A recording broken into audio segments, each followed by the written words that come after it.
चलिए विद्यार्थियों, अब अगला लेते हैं 5 नंबर। क्या है?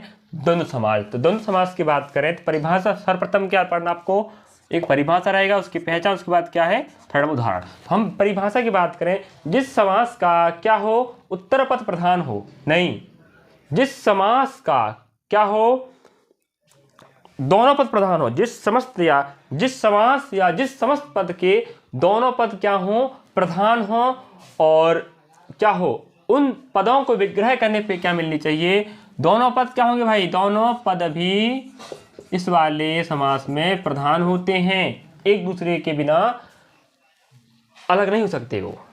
तो पहचान की बात करें, जब हम द्वंद्व समास को विग्रह करोगे तो क्या मिलेगा विग्रह पर, और क्या मिल सकता है, एवं, क्या हो सकता है, अथवा, ऐसे शब्द आते हैं विग्रह करने पर किस समास के, द्वंद्व समास। अब उदाहरण की बात करें जैसे, और पहचान की बात करें तो क्या होगा, जब समास होगा तो योजक चिन्ह दोनों पदों के मध्य आता है, क्या, योजक चिन्ह दोनों पदों के मध्य में। जैसे उदाहरण की बात करें, एक दिया है माता पिता, फिर लेते हैं भाई बहन। तो देखो माता और पिता दोनों क्या है, प्रधान है, और दोनों प्रधान पदों के मध्य में क्या लगा है, चिन्ह, यही कहलाता है योजक चिन्ह, जिन दोनों को एक साथ दर्शाता है कि दोनों पद क्या है, प्रधान है। तो हम कह सकते हैं द्वंद्व समास में पहला पद और दूसरा पद दोनों प्रधान होते हैं, और दोनों पदों को विग्रह करोगे तो दोनों के बीच में क्या मिलेगा, और, एवं, अथवा मिल सकते हैं, इनमें से कोई भी। और पहचान की बात करें तो जब समास होता है कौन सा, द्वंद्व वाला, तो पद दोनों पदों के मध्य में क्या रहता है, योजक चिन्ह रहता है। चलिए उदाहरण देखते हैं, आप इसमें देख लीजिएगा। मैं पहले बोल रहा हूं क्या, विग्रह पर क्या रहेगा, समस्त पद, है ना। चलिए 5-6 बोल देता हूं, आप फिर स्क्रीन पर लिख लीजिएगा। चलिए, नदी और नाले, और आ गया ना, विग्रह दिया है, पहले की समस्त विग्रह फिर समस्त पद है, तो समस्त पद हमेशा क्या लग कर आएगा, योजक चिन्ह ही होगा। तो समझ जाओ कौन समास है, द्वंद्व समास है। चलिए, नदी और नाले, नदी नाले, राजा और प्रजा, राजा प्रजा बनेगा, नर और नारी, नर नारी बनेगा, सुख दुख का क्या बनेगा, सॉरी, सुख और दुख क्या बनेगा, सुख दुख बनेगा, ऊंच या नीच का बनेगा, क्या बनेगा, हाँ, या भी शब्द आ सकता है, ऊंच नीच, ऊंच या नीच का बनेगा, ऊंच नीच। अगला है ठंडा या गर्म, क्या बनेगा, ठंडा गर्म। और ले सकते हैं हम क्या, नाक और कान, क्या बनेगा, नाक कान बनेगा। उसी प्रकार उतार या चढ़ाव, क्या बनेगा, उतार चढ़ाव। तो विग्रह करने पर आ और एवं अथवा जैसे शब्द आते हैं, और समस्त पद होगा तो बीच में क्या लगा हो, दोनों पदों के मध्य में योजक चिन्ह, उत्तर पद और मध्य पद के, सॉरी, पूर्व पद और उत्तर पद के बीच में। तो समझ जाओ द्वंद्व समास है। चलिए अगला एक छोटा नंबर का है बहुब्रीहि समास। तो हम पहले लिखते हैं क्या, परिभाषा, फिर पहचान, फिर उदाहरण। तो परिभाषा की बात करें, जिस समस्त या जिस समास के दोनों पद अप्रधान हो, दोनों पद आपस में मिलकर किसी अन्य पद की ओर क्या करें, संकेत करें, या किसी अन्य चीज के बारे में जानकारी दें, उससे हम वहां कौन सा समास मिलने वाला है, बहुब्रीहि समास। परिभाषा हो गया। अब पहचान की बात करें तो पहचान की बात करें, संपूर्ण, क्या, संपूर्ण समस्त पद क्या होता है, विशेषण होता है, जो किसी अन्य की क्या बताता है, विशेषता बताएगा। कौन सा, संपूर्ण पद। संपूर्ण समास या समस्त पद विशेषण होता है, जो किसी अन्य की क्या बताता है, विशेषता बताता है। और दोनों पद आपस मिलकर क्या बताएं, किसी अन्य पद की विशेषता। ध्यान रखें। उदाहरण की बात करें, जैसे हम बात कर लेते हैं लंबोदर, क्या, लंबोदर।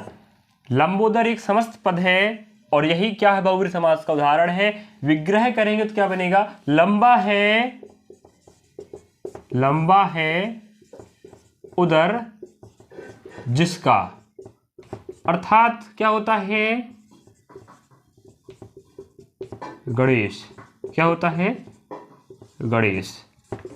तो हम कह सकते हैं लंबोदर अपने आप में क्या है, संपूर्ण समस्त पद क्या होता है, विशेषता। तो लंबोदर यह क्या है, समस्त पद है, और यही क्या है, विशेषण है, जो किसकी विशेषता बताएगा, किसी अन्य पद की। तो किसकी विशेषता बता रहा है, गणेश की। तो हम कह सकते हैं लंबोदर एक समस्त पद है और यही क्या है, एक विशेषण है, और जिसका विग्रह क्या बन रहा है, लंबा है उदर जिसका। लंबा मतलब होता है लंबा, उदर मीन्स क्या होता है, पेट। तो जिसका पेट लंबा है हम किसे ही कहते हैं, जिसके बारे में कहा गया है वो है गणेश।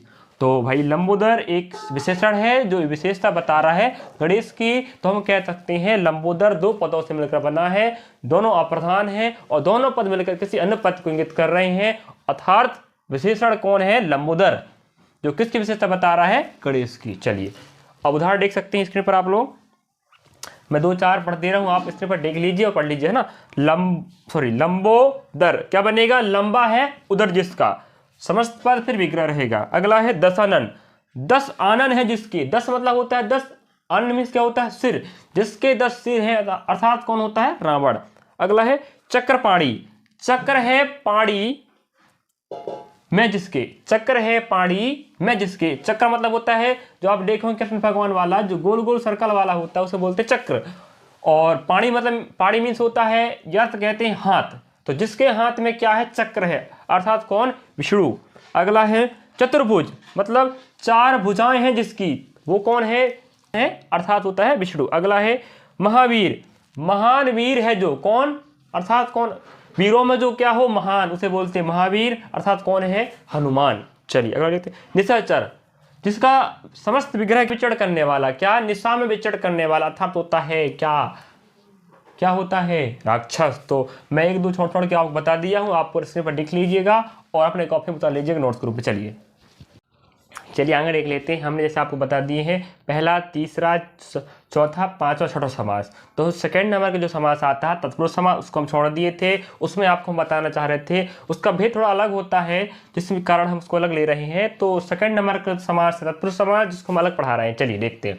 तो सेकंड नंबर जो समास था उसका नाम क्या है, तत्पुरुष समास, जिसके कितने भेद होते हैं, 6 भेद। हम 6 भेद जानेंगे। आप पहले या पिछले वीडियो देख चुके हो, जो नहीं देखा तो कृपया करके पिछले वीडियो का अवलोकन कर लीजिए, जिससे आपको आगे जो वीडियो बन रहे हैं दिक्कत नहीं होगी समझने में। चलिए हम पहली बात करते हैं, इसकी परिभाषा रहेगा, फिर क्या रहेगा, फर्स्ट नंबर परिभाषा, सेकेंड रहेगा पहचान कैसे करें, तीसरा क्या रहेगा, उदाहरण। हम सभी समासों को उदाहरण देखे हैं, परिभाषा देखे, पहचान देखे, उदाहरण देखे। तो मेन जरूरी क्या है, परिभाषा तो ठीक है कोई दिक्कत नहीं है, पहचान बननी चाहिए और आपको उदाहरण बननी चाहिए, बहुत जरूरी है। पहचान कैसे करोगे, क्योंकि ऑप्शन में आपको बोलेगा दिया गया जो भी प्रश्न रहेगा किस समास का है या कौन सा समास है, तो आपको पहचान बननी चाहिए उदाहरण सहित। चलिए अब पहली बात, तत्पुरुष समास के 6 भेद होते हैं। समास की परिभाषा की बात करें तो क्या होता है, जिस समास का कौन सा पद प्रधान हो,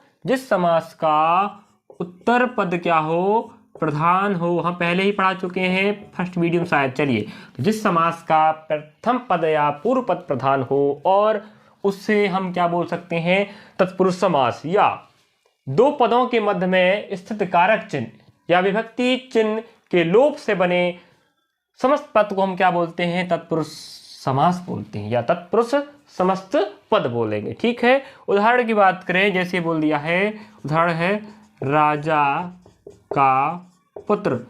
यहाँ तत्पुरुष समास के जो भेद बनते हैं वो कारक के आधार पर बनते हैं, और हमने फर्स्ट वीडियो में क्या पढ़ाया है, कारक पढ़ाया है। तो आप कारक बनेगा तो समास बनेगा, पहले ही बता चुके थे। चलिए तो यहाँ दिया है राजा का पुत्र, उदाहरण की बात करें तो क्या है, यहाँ पर क्या क्या है, कारक चिन्ह है।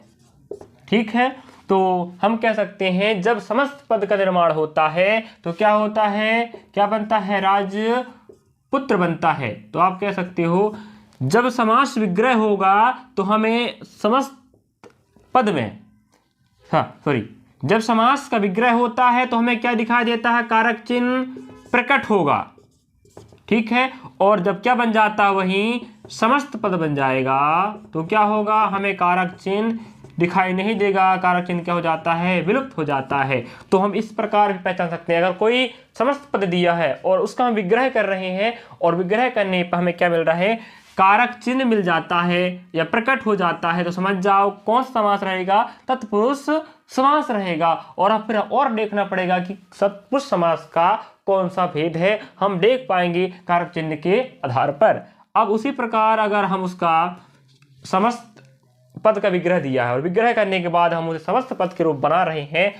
अगर बनाने के बाद कारक चिन्ह की विलुप्ति हो जाती है तो वहां भी क्या रहेगा, तत्पुरुष समास रहेगा। लेकिन देखना पड़ेगा कि कौन सा कारक चिन्ह था समस्त विग्रह में और समस्त पद बनने में वो विलुप्त हो गया है, जिसके आधार पर हम कह सकते हैं कि तत्पुरुष समास का 1 2 3 4 5 नंबर का भेद हो सकता है। चलिए अब हम देखते हैं फर्स्ट नंबर का होते हैं और एक भेद होता है 7 नंबर का, जिसे बोलते हैं ना समास। इसको पढ़ना है, ठीक, ध्यान रखें। तो हम अभी 6 भेद पढ़ रहे हैं, कर्म, करण, संप्रदान, अपदान, संबंध और अधिकरण। इनके बारे में पहले ही बता चुके हैं, आप पिछली वीडियो में जाकर देख सकते हैं। फर्स्ट नंबर वीडियो में हिंदी के कारक वाले समास का फर्स्ट नंबर का जो टॉपिक वाला वीडियो बना उसमें आप इसके बारे में जाके देख सकते हैं। चलिए अब पहले समास की बात करें, कौन सा, तत्पुरुष समास का पहला भेद क्या होता है, कर्म तत्पुरुष समास या द्वितीय तत्पुरुष समास कहते हैं। द्वितीय इसलिए बोलते हैं क्योंकि कर्म का क्रमांक कारक वाले में सेकंड नंबर होता है, पहला आता है कर्ता, लास्ट में होता है संबोधन। तो पहला और लास्ट छोड़कर बना है कर्म, करण, संप्रदान, अपदान, संबंध और अधिकरण। पहला नंबर का कारक और लास्ट नंबर जो कारक होता है उनको छोड़ दिया जाता है किसमें, तत्पुरुष समास के भेद बनाने में। तो सेकेंड से लगा के 7 नंबर तक जो कारक हैं वो आपके तत्पुरुष समास के भेद में शामिल होते हैं। इनके बारे में पहले पढ़ा चुके हैं, आप पिछले वीडियो जाके देख सकते हैं। चलिए आगे चलते हैं। तो कर्म या द्वितीय तत्पुरुष समास की बात करें तो कारक चिन्ह के रूप में को मिलनी चाहिए। यहाँ पर अगले बार करण वाले में से के द्वारा, संप्रदान में को के लिए और अपदान में से मिलनी चाहिए और संबंध में का की के रारी मिलना चाहिए और अधिकरण में या सप्ती में क्या मिलना चाहिए, में पर। तब हम कह सकते हैं कि ये समास है तत्पुरुष समास के भेद। चलिए अब देखते हैं पहले नंबर का, हम बात करते हैं कर्म समास की या कर्म तत्पुरुष समास या द्वितीय तत्पुरुष समास की बात करते हैं। जैसे गगन को चूमने वाला, देखो गगन को चूमने वाला, तो गगन को चूमने वाला को मतलब क्या होता है, कौन समास कह सकते हो आप, कर्म। तो को क्या होता है, किसका, कर्म कारक का क्या सिंबल होता है। तो को मिल गया तो हम कह सकते हैं कि गगन को चूमने वाला क्या बनेगा, गगन को चूमने वाला क्या है, समस्त विग्रह है। तो समस्त पद क्या बनेगा, गगन चुंबी। तो हम कह सकते हैं गगन चुंबी क्या है, कर्म तत्पुरुष समास या द्वितीय तत्पुरुष समास है कारक चिन्ह के आधार पर। अगला लेते हैं अस को प्राप्त करने वाला, को मिल रहा है, किसे बोलते हैं, अस प्राप्त। चिड़ियों को मारने वाला क्या बनेगा, चिड़ी मार। अगला है ग्राम को गया, तो क्या बोलेंगे, ग्रामगत। अगला क्या है, रथ को चलाने वाला, तो इसका समस्त पद क्या बनेगा, रथ चालक। अगला क्या है, जैब को कतरने वाला, जैब को कतरने वाला, को आ गया मतलब कर्म, किसे बोलेंगे, जैब कतरा। उसी प्रकार अगला लेते हैं सेकंड नंबर का करण। तो करण तत्पुरुष समास होगा तो क्या मिलेगा, विग्रह पर से या के द्वारा। देखते हैं उदाहरण के रूप में, करुणा से पूर्ण, हाँ से आ गया ना, तो कौन समास होगा, करण तत्पुरुष समास या तृतीय तत्पुरुष समास होगा। समास के 6 भेद में एक। तो करुणा से पूर्ण क्या बनेगा, करुणा पूर्ण बनेगा। अगला है भय से आकुल, क्या बनेगा, भयाकुल। रेखा से अंकित क्या बनेगा, से आ गया रेखांकित। अंग देखते हैं, पद से दलित क्या बनेगा, पद दलित। मन से चाहा तो क्या बनेगा, समस्त पद मन चाहा। इस प्रकार आप वहां इसमें पर देख सकते हैं और पढ़ सकते हैं। अगला लेते हैं थर्ड नंबर का संप्रदान। संप्रदान तत्पुरुष समास होगा तो विग्रह पे क्या मिलेगा, को के लिए। तो समझ जाओ तत्पुरुष समास है कौन सा नंबर का, संप्रदान या चतुर्थी तत्पुरुष समास। चलिए कर्म देख लिए, कर्ण देख लिए, कर्ण में क्या मिलनी चाहिए, से के द्वारा। संप्रदान क्या मिलनी चाहिए, थर्ड नंबर का को के लिए। देखते हैं प्रयोग के लिए शाला, तो के लिए आ गया ना, प्रयोग के लिए शाला, तो के लिए कहाँ मिलेगा, संप्रदान में। तो कह सकते हो संप्रदान तत्पुरुष समास होगा। जैसे प्रयोग के लिए शाला तो क्या बनेगा, प्रयोगशाला। उसी प्रकार स्नान के लिए घर, स्नान घर बनेगा। अग्ग के लिए शाला, अग्गशाला बनेगा। देश के लिए भक्ति, देशभक्ति बनेगा। तो के लिए आ रहा है तो समझ जाओ क्या है, संप्रदान तत्पुरुष समास है या चतुर्थी तत्पुरुष समास है। चलिए अगले लेते हैं चौथे नंबर का, अपादान में क्या मिलने वाला है, से या अपादान तत्पुरुष समास या पंचमी तत्पुरुष समास के बारे में जानते उदाहरण सही। चलिए धन से हीन, अपादान में हमेशा क्या होता है, अलगाव की भावना प्रकट होती है। जैसे धन से हीन क्या बनेगा, धनहीन बनेगा। और अगला है ऋण से मुक्त क्या बनेगा, ऋण मुक्त बनेगा। उसी प्रकार अगला है गुण से हीन क्या बनेगा, गुणहीन बनेगा। और हम कह सकते हैं देश से निकाला, मतलब देश से निकाल दिया गया, तो अलगाव हो गया ना, तो अलगाव में ही क्या मिलता है, अपदान मिलता है, पता है, पहले पढ़ चुके हो। देश से निकाला क्या बनेगा, देश निकाला। और अगला देखते हैं, चलिए तो ठीक है, आप इसमें देख सकते हो और पढ़ सकते हो। चलिए अगला लेते हैं संबंध। जहां दो पदों के मध्य में क्या बताया, संबंध, तो संबंध बताएगा तो दोनों पद में क्या होगा, बीच में का, की, के, रारी में से कोई भी कारक चिन्ह हो सकता है, और उसके आधार पर हम कह सकते हैं कि संबंध तत्पुरुष समास है। चलिए अगला देखते हैं, राजा का पुत्र। तो भाई राजा का पुत्र कहा आ गया ना, हाँ, राजा का पुत्र क्या बनेगा, राजपुत्र। अगला देश की रक्षा किया गया, देश की रक्षा क्या बनेगा, देश रक्षा। अगला है राजा की आज्ञा किया गया, तो क्या बनेगा, राजाज्ञा। अगला है शिव का आलय, क्या बनेगा, शिवालय। उसी प्रकार राजा का कुम्हार क्या बनेगा, राजकुमार। तो का आ गया, तो का ही क्या बता रहा है, संबंध के बारे में बता रहा है। तो हम कह सकते हैं उदाहरण किसके, संबंध तत्पुरुष समास या षष्ठी तत्पुरुष समास के उदाहरण है या भेद है। तो हम इस प्रकार आगे चलते, छठा नंबर कौन है, अधिकरण या सप्तमी तत्पुरुष समास, जिसमें कारक चिन्ह क्या मिलने चाहिए, में या हो सकता है पर। देखते हैं, चलिए शोक में मग्न में आ गया तो कौन सा होगा, अधिकरण तत्पुरुष समास, तो क्या बनेगा, शोक मग्न। अगला है लोक में प्रिय, क्या बनेगा, लोकप्रिय। अगला है पुरुषों में उत्तम, तो मैं आया है ना, पुरुषों में उत्तम मतलब पुरुषोत्तम। अगला धर्मवीर, क्या बनेगा, धर्मवीर। इस प्रकार आप वहां स्क्रीन पर देख के पढ़ सकते हैं। चलिए आगे चलते हैं।